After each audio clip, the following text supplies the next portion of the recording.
तो आज नीतीश कुमार की पार्टी जेडीयू ने अपने 57 सीटों पर उम्मीदवारों की घोषणा कर दी, लेकिन 4 ऐसी सीटें हैं जिसको लेकर चर्चा खूब हो रही है, क्योंकि चिराग पासवान ने जिस तरह से ताल ठोकी थी इन 4 सीटों पर। हालांकि जो सीट बंटवारे में 29 सीटें थी वो तो उनको दे दी गई, लेकिन जिस 4 सीटों पर वो दावा ठोक रही थी वहां पर जदयू नहीं मानी और फिर जेडीयू को वो चारों सीटें मिल गई। अब ये 4 सीटें कौन है और इसके बाद देखिए अब आगे क्या होगा। देखिए, नीतीश कुमार अपनी चाल से चलते हैं, जेडीयू अपनी चाल से चलती है। एक दिन भले देरी से, लेकिन आज 57 उम्मीदवारों की लिस्ट जारी कर दी गई है। लेकिन आज चर्चा उन 4 सीटों पर जिस पर लगातार चिराग पासवान दावेदारी ठोक रहे थे, अब उन सीटों पर प्रत्याशियों का ऐलान हो गया है। मयंक मेरे साथ है बातचीत करने के लिए, क्योंकि देखिए बिहार चुनाव बड़ा इंटरेस्टिंग इस बार होने वाला है, क्योंकि बिहार चुनाव में इस बार जो समीकरण एक दूसरे से बैठाने की कोशिश हो रही है, वो समीकरण आने वाले चुनाव में और जब गिनती होगी और जब रिजल्ट आएगा तो उस दौरान बड़ा दिलचस्प होगा देखना कि आखिर इस सत्ता की चाबी तक कौन पहुंचा।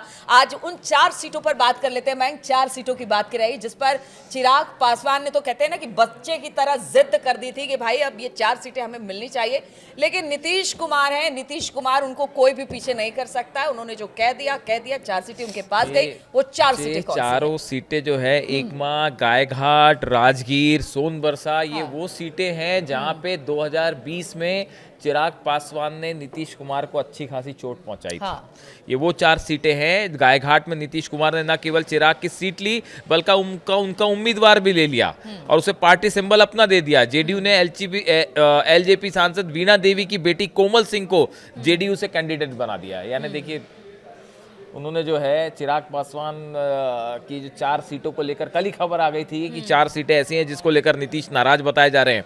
और उन्होंने वही किया। राजगीर सीट से नीतीश ने कौशल किशोर को उतार दिया है। सोनबरसा सीट से जेडीयू ने रत्नेश सदा को पार्टी का सिंबल दे दिया है। देखिए, असल में आज जो लिस्ट आई इसमें 2-3 चीज़ें बड़ी गौर करने वाली बात है। पहली तो ये है कि पार्टी ने 23 उम्मीदवारों को वो ऐसी टिकट दी है जो कुर्मी और कोयरी समीकरण को बिठाते से आते हैं। तो देखिए, ये एक इसमें इंपॉर्टेंट बात है जो कि इनका कोर वोट बैंक माना जाता है। इसके अलावा अति पिछड़ा वर्ग से 9 सीटें दी गई हैं। दलित वर्ग से 12 दी गई हैं। सवर्ण और सामान्य वर्ग से 12 उम्मीदवारों को टिकट दिया गया है और पार्टी ने 4 महिला उम्मीदवारों को बहुत टिकट दिया है। एकदम सदे हुए, मतलब जातीय समीकरण बिठाने के साथ साथ महिलाओं को भी इसमें शामिल। मधेपुरा से कविता साहा, गायघाट से कोमल सिंह, समस्तीपुर से अश्वमेघ देवी और विभूतिपुर से रवीना कुशवाहा, ये इनके बड़े कैंडिडेट हैं, महिलाएं खास तौर पे।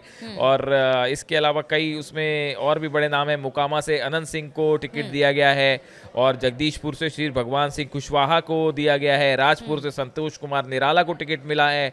एकमा से धूमल सिंह को मिला है। जिरदेई से भीषण कुशवाहा को टिकट मिला है। बरौली से मंजीत सिंह को। देखिए, लंबी लिस्ट है जिसमें टिकट दी गई है। अब इसमें देखिए, गौर करने वाली बात यह है, जो ये बात आपने जहाँ से शुरुआत करी कि कैसे इस 4 सीटों को लेके चिराग और नीतीश जो है वो आमने सामने, और कैसे नहले पे दहला लगा दिया है नीतीश कुमार ने। अगर हम जैसे एक एग्जांपल बताऊं, मैं 2020 की अगर हम बात करें तो आरजेडी के श्रीकांत यादव ने जेडीयू की सीता देवी को 13,927 वोटों से हराया था।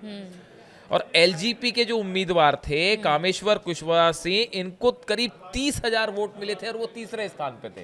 यानी देखिए, चिराग और इनके बीच में, नीतीश के जो उम्मीदवार थे, इनके बीच में जीत हार का अंतर था 13,000 का। और जो चिराग के कैंडिडेट थे उन्होंने 30,000 वोट हासिल कर दिए। तो ऐसी ये जो 4 सीटें हैं, बताया जाता है कि वो 4-5 सीटें हैं जिसमें पिछली बार 2020 के चुनाव में नीतीश ने जो है डेंट मारा, चिराग पासवान ने नीतीश के उम्मीदवारों को डेंट मारा था। वो डेंट जो है, लगता है कि नीतीश जी के दिल पर जो है वो दिल से लगाए बैठे हुए थे। और जिस तरह से टिकट बंटवारे में हमने देखा कि देखिए उसकी और 2 सहयोगी पार्टी, उपेंद्र कुशवाहा की पार्टी और हम, उनको उतना तवज्जो नहीं मिला। लेकिन आप देखिए कि चिराग से लास्ट तक बड़े बड़े नेता बीजेपी के निगोशिएट करते रहे। 29 सीटों पर वो माने तो कहीं ना कहीं उनका स्ट्राइक रेट बहुत अच्छा था। और जिस तरह से चिराग लगातार निगोशिएट कर रहे थे, वो नीतीश कुमार को भी बहुत पसंद नहीं आ रहा था, क्योंकि देखिए 101 पर आज तक हमेशा नीतीश कुमार बड़े भाई की भूमिका में बिहार में रहा है और हमेशा से सीट उसने बीजेपी से ज्यादा ली है, लेकिन इस बार बराबरी था। तो कहीं ना कहीं वहीं से देखिए, राजनीति में बहुत कुछ बताया नहीं जाता है, लेकिन चीजें खुलकर सामने आती हैं। पर्दे के पीछे बहुत कुछ हाँ। खेल चल रहा है। देखिए कल जो जिस तरह से खबरें आई थी कि नीतीश कुमार जो है वो ये चाहते हैं कि सम्राट चौधरी को तारापुर से ना उतारा जाए, हाँ। इस तरह की खबरें कल सुबह तक चल रही थी, लेकिन बीजेपी ने अंततः उतार दिया। तारापुर से सम्राट चौधरी को उतार दिया। वैसी कुशवाहा जो है वो तो अभी दिल्ली में उठापटक चल ही रही है। अभी अभी प्रेस कॉन्फ्रेंस भी करेंगे थोड़ी देर में। अच्छा, पता चल जाएगा अपने अमित बेटे के लिए सीट महुआ वाली मांग अमित रहे शाह हैं। जी से मिलके आए हाँ। हैं वो, और उसके बाद आके हालांकि उन्होंने कहा कि वो कल तो पहले नाराज थे, फिर दौड़े भागे दिल्ली आए, और उसके बाद अमित शाह जी से मुलाकात हुई। उसके बाद उन्होंने कहा है कि एनडीए जीतेगा और सब कुछ ठीक है। अब जेपी नड्डा जी से मिलने गए हैं, उसके बाद देखिए आके प्रेस कॉन्फ्रेंस करते हैं तो क्या कहते हैं। तो बड़ी सारी अच्छा स्थिति जो है वो सिर्फ जेडीयू और चिराग और बीजेपी इनके बीच में ही नहीं है। जो दूसरा खेमा है वहाँ पे भी जो है महागठबंधन की हाँ, बात कर रहे हैं। उसमें भी जो है वो जबरदस्त हलचल मची हुई है वहाँ अरे पे हाँ, तो ये नहीं समझ में आ रहा है कि 17 को नामांकन के आखिरी तिथि है, पता नहीं कैसे करेंगे वो लोग सीटों का ऐलान। हाँ, तो अभी देखिए अब वहाँ पे जो है वो कांग्रेस, तेजस्वी, हाँ। लेफ्ट, इनके बीच में एक अलग घमासान हाँ, छिड़ा हुआ बिल्कुल, है, बिल्कुल। और वो कोई अपनी सीट जो है वो छोड़ने को तैयार नहीं है। हाँ। तो अब ऐसी हालत में जो है बिहार में इस समय जैसे जैसे पहला चरण का नॉमिनेशन करीब आ रहा है, सियासत अपने बिल्कुल चरम पे है, और सीट के लिए जो मारकाट मची हुई है वो अपने आप में जो अच्छा, है वो एक बड़ा इंटरेस्टिंग सा मैं पढ़ रही थी कहीं पे, वहां पे कहा कि देखिए नीतीश कुमार बड़े चुप बैठे हुए हैं। ठीक है, आपने देखा होगा पीछे इतना सीट बंटवारे को लेकर इतना हुआ, लेकिन कभी एक बार भी नीतीश कुमार की बात आपने सुनी? सब कह रहे हैं कि देखिए 25 से 30 में भी नीतीश ही आएंगे। भले बीजेपी या विपक्ष कह रहा है कि नीतीश की पारी खत्म हो गई, लेकिन जो समीकरण बैठ रहे हैं ना, उससे तो यही लगता है। देखिए वो जिधर जाएंगे सरकार उसी की देखिए, बनेगी। तो क्या यही चुप्पी ही नीतीश कुमार बड़े जो शांत है, तरीके से, क्योंकि उनके लिए फील्डिंग विपक्ष भी कर रहा है, बिहार में पीके भी कर रहे हैं, बिल्कुल, बिल्कुल, और हाँ। वो मतलब बीजेपी भी कर रही है, सब है। तो वहां से बड़ी चुप्पी, बड़ी नीतीश कुमार जो है वो बड़े मंझे हुए खिलाड़ी हाँ, हैं। वही कह रही हूँ। वो उनका जो है वो आपको ऐसा भले लगे किसी मौके पे कि भाई वो चुप बैठे हुए हैं या शांत बैठे, नीतीश जितने शांत बैठे हैं उतने ही खतरनाक। और हर बार प्रेडिक्ट यही किया जाता है कि इस बार तो नीतीश नहीं, लेकिन हर बार नीतीश। हाँ, नीतीश जितने शांत रहते हैं वो विरोधियों के लिए उतने ही भारी पड़ते दिखाई देते हैं। तो नीतीश की चुप्पी जो है वो चुप्पी कमजोरी नहीं होती है, वो आने वाले तूफान का संकेत होती है। तो जो है अब देखिए राघोपुर से तेजस्वी यादव चुनाव लड़ रहे हैं, और सामने पीके ने अपना आज जबरदस्त तरीके से नामांकन किया उन्होंने, और पीके ने अपना उम्मीदवार उनके सामने उतार रखा है। अब सवाल यह है कि तेजस्वी और कांग्रेस का क्या होगा। पहले तो तेजस्वी के सामने उतरने की बात पीके कर रहे थे कि उनको दंगल में हरा देंगे अगर तेजस्वी में दम है, तो वो सब भी है। तो अब देखिए तेजस्वी पहले दिल्ली आए, बताया जाता है कि दिल्ली में उनकी कांग्रेस नेताओं से मुलाकात हुई, बैठक हुई, उस बैठक से वो उठ के चले गए। फिर उसके बाद कल बताया जाता है कि कल फिर पटना में एक बैठक हुई, जिसमें कांग्रेस के कुछ प्रतिनिधि शामिल थे और कुछ वो बातचीत हो रही थी सीट बंटवारों को लेकर, उससे भी जो है तेजस्वी उठ के चले गए, इस तरह की खबरें आई।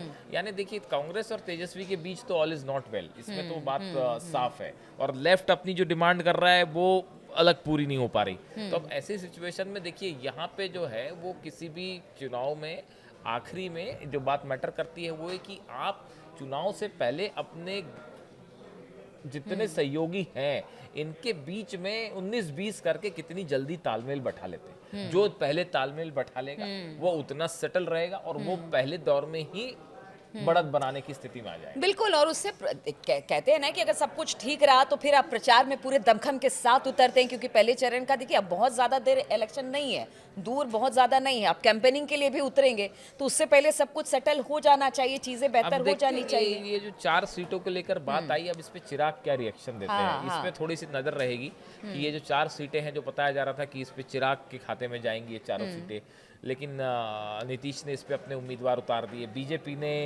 जो है वो सम्राट चौधरी को आखिर टिकट दे ही दी, नीतीश बताया जा रहा था कि वहां से नहीं चाह रहे तारापुर से। तो ऐसी बड़ी सारी चीजें हैं जिसमें पर्दे के पीछे जो है ना दांव पेच खेल चल रहा है, और ये कब कौन ऊंट किस करवट बैठे वो कहा नहीं जा सकता। लेकिन फिलहाल अगर आप दोनों गठबंधन, महागठबंधन और एनडीए की बात करें अगर, तो इसमें चीजें ज्यादा सेटल तो जो है वो एनडीए में में ही ही दिखाई दे रही है। हाँ। अगर आप क्योंकि जो आप देखिए आरजेडी कांग्रेस और लेफ्ट के बीच में सीटों को लेकर बहुत बड़ा मतभेद है, जो अभी फिलहाल किसी सॉल्यूशन की तरफ नहीं जा रहा। यहाँ पे तो कम से कम ये हो रहा है कि अगर राज्य में कुछ स्थिति बिगड़ भी रही तो दिल्ली आके सॉल्व हो जा रही है। बिल्कुल। तो बड़े बड़े हाँ, बड़े जो बिहार के नेता है वो दिल्ली आके अपना मतभेद भुला के फिर हाँ। गले मिल के वापस लौट जा रहे हैं। और हर बार ये कहते हैं सब all is well, all is well आखिरी में होता है। तो अभी जो है फिलहाल अगर बात की जाए गठबंधन और इनके बीच में, तो एनडीए फिलहाल जो है वो ज्यादा सेटल दिखाई दे रहा है जहां तक सीट बंटवारे का सवाल। देखिए ऐसा है, सीट बंटवारे को लेकर तो हमेशा से तलखी रही है। वो कोई भी चुनाव आप उठा लीजिए, हर चुनाव में यही होता है कि देखिए भाई इसे सीट नहीं मिला, उसने हो हंगामा किया, लेकिन एक बार सीट बट गई तो बट गई। अब देखिए 57 सीटों पर जेडीयू ने अपने उम्मीदवारों की घोषणा कर दी है, बाकी सीटों पर भी हो ही जाएगा क्योंकि तारीख अब नजदीक आ गई है नामांकन की, और उसके बाद चुनाव प्रचार आगे बढ़ेगा, तेज होगा, और फिर देखना होगा कि ये तलखी फिर आगे कैसे, क्योंकि देखिए जब सरकार बनने लगती है तो उस समय भी फिर एक बार कि मेरे मिनिस्टर मेरे लोगों को आगे किया जाए, उनको ये पोर्टफोलियो मिले, तमाम तरह की बातें। लेकिन फिलहाल तो अभी कैंडिडेट की घोषणा हो रही है, उसमें कुछ सीटें हैं जिसको लेकर देखिए जब तक चुनाव चलता रहेगा तब तक ये सब खबरें बनती रहेंगी। और आज 57 सीटों पर जब जेडीयू ने घोषणा की है तो चिराग पासवान की 4 सीटों को लेकर चर्चा जरूर हो रही है। बहुत बहुत शुक्रिया आप सभी का इस चर्चा में शामिल होने के लिए।